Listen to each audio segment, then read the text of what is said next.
BC BC మిత్రులు SC ST అన్ని సామాజికంగా అందరికీ సమానత్వం సాధించాలనే ఒక సదుద్దేశంతో ఈరోజు మనం బీసీలకు న్యాయం జరగాలని చేస్తున్న ఈ కార్యక్రమానికి మద్దతుగా వచ్చిన అందరికీ కూడా జై భీమ్, జై మండల్, జై సంవిధాన్, జై భారత్ చెప్పుకుంటూ ఈరోజు బీసీలకు 42% రిజర్వేషన్లు ఇవ్వాలని చెప్పేసి రాష్ట్ర ప్రభుత్వం ఒక ఎంపైరికల్ డేటా సేకరించి రిజర్వేషన్లు కల్పించాలని ఒక నిర్ణయం తీసుకుంటుంది. యాక్చువల్గా బీసీలు 56% ఉన్నప్పటికీ 42% రిజర్వేషన్లు ఇస్తున్నారు.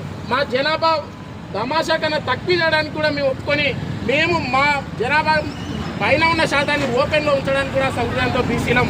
ఇన్నేళ్ళుగా మీరు నష్టపోతున్నప్పటికీ కూడా ఇంకా ఈ సమాజం మీద ఈ సమాజం మాకు ఎంత రుణపడ్డప్పటికీ కూడా మేము ఇంకా అలా రుణగ్రస్తులు చేయాలని వదిలేసుకొని 42% ఒప్పుకున్నప్పటికీ కూడా 42% రిజర్వేషన్లు ఇవ్వడానికి కూడా ఇది రాష్ట్రంలో ఉన్న అగ్రకులాలు, దేశంలో ఉన్న అగ్రకులాలు అందరూ కలిసి మా వెన్నెంక విరచడానికి అందరూ కుట్రలు చేస్తున్నారు. ఈ కుట్రల ఉద్దేశమే ఈ జీవోలు, ఈ డేటా సేకరించడం ఇవన్నీ చేస్తూ అనేక కుట్రలకు పాల్పడుతున్నారు. నేరుగా భారత రాజ్యాంగంలోని 9th షెడ్యూల్లో పెట్టి కోర్టుల నుంచి రక్షణ కల్పించకుండా, ఆ పిల్లలకు రాజ్యాంగపరమైన రక్షణ కల్పించకుండా ఎన్ని వేషాలు వేసినా కూడా అవన్నీ కూడా బూడిదలో వచ్చిన పన్నీరు అవుతాయి. 9th షెడ్యూల్లో పెట్టడం మినహా వేరే ప్రత్యామ్నాయం లేనప్పుడు ఎందుకోసం ఈ డ్రామాలు ఆడుతున్నారు ఈరోజు ఈ రాజకీయ పార్టీలు? రాష్ట్రంలో, దేశంలో ఉన్న ప్రధాన రాజకీయ పార్టీలు వారు ఈ దేశంలో ఉన్న 56% బీసీలకు న్యాయం చేయడం వారి ఉద్దేశం కానప్పుడు మరి ఏ సమాజానికి మీరు న్యాయం చేయడానికి ఈ పదవుల్లో కూర్చున్నారు? బీసీలు ఈ దేశంలో 56% ఉన్నారని ఎంపైరికల్ దాడి తెలంగాణలో 56% ఉందని తేలింది. మండల్ కమిషన్ నివేదిక 50% ఉందని చెప్తుంది.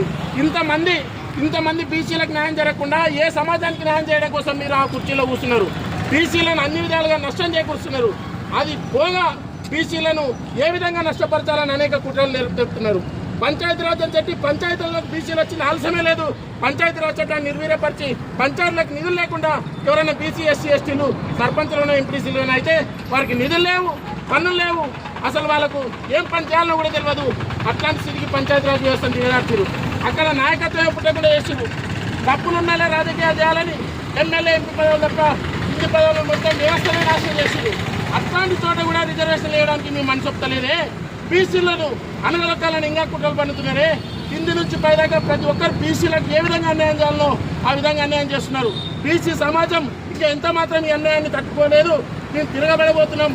దేశంలో అతిపెద్ద ఉద్యమం మండల ఉద్యమం తర్వాత మరో మండల ఉద్యమం తెలంగాణలో రాబోతుంది. ఈ దేశం మొత్తం అంటుకుంటుంది. బీసీలకు రిజర్వేషన్ లేకుండా ఈ దేశంలో, రాష్ట్రంలో ఏ పార్టీ అధికారంలో ఉండదు. భవిష్యత్తులో గుర్తుపెట్టుకోండి బీసీ ద్రోహులారా. ఖబర్దార్ చెప్తున్నా మీకు, ఈ దేశంలో బీసీలు లేకుండా ఏ